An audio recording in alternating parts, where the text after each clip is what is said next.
Hello, Gordon Patriots. This is Miss Roberts. As you see, we have some watercolor materials. To the left, we have a watercolor set. We have a cup of water. We have 3 brushes, big, medium, and small. And we also have some paper towels. We're going to talk about how to use watercolor properly so that we can get the best results with our art pieces. Here is our water set, and it has all different types of colors that you can use for your painting for this week. The first thing I'm going to do is I'm going to dip my big brush into the water, and I'm going to activate all of my watercolors. So I activated my yellow. Activating means you're just adding water just to wake it up. And I'm barely using the brush to tap on to the top.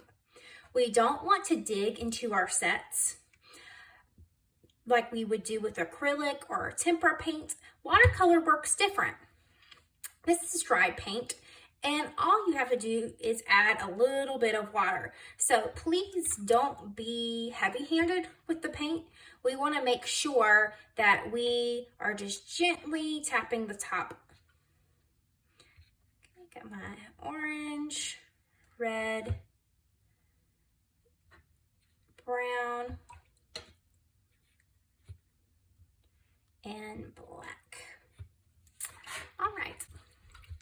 While those are warming up, I'm going to talk about a couple of other things. Also want to make sure that we keep the watercolor sets clean.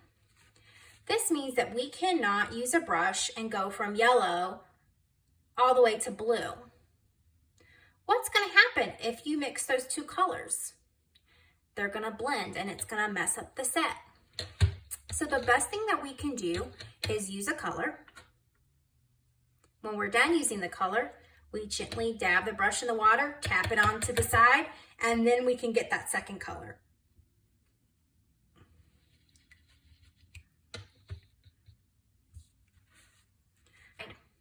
What we're going to be doing today is you're going to be creating a painting using watercolor techniques. We want to remember that we have to go from light to dark when we are painting something. As we see, it says you're going to draw your image on paper. We're about to do that in a minute. Number 2 says paint from light to dark. So when we're painting in watercolor, we go from yellow, orange, red, green, blue, purple, brown, and black. The reason why we go from light to dark is because the watercolor can get really messy if you go from dark first. So you can end up with a black sheet of paper if you start. All right, so we're going to be using watercolors today, and we have to use the watercolors properly. So the first thing I want to do is I want to use yellow. By now, our paint has been activated, which means the water has soaked through the paint, allowing us to get a lot onto that brush. I'm adding water gently onto the set, and then I'm going to start adding my yellow.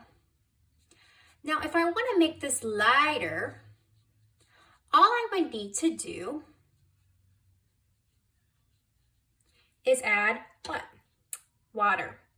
Water is your best friend with this assignment.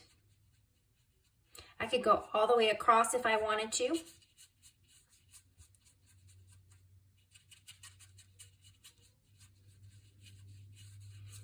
My trees are going to be black. So I have lots of watercolor. So we start out with yellow because yellow is our lightest color. The next color I'm going to work with is red. So I'm gently dabbing the top of the brush. I'm using my big brush because it is a bigger area that I'm trying to cover. So when I get to these colors, I'm going to blend them. Yellow and red makes what? You're right, it's orange. Say I want a darker red. If I want a darker red, I'm going to get more of the pigment. When I say pigment, that means more of the paint and less of the water.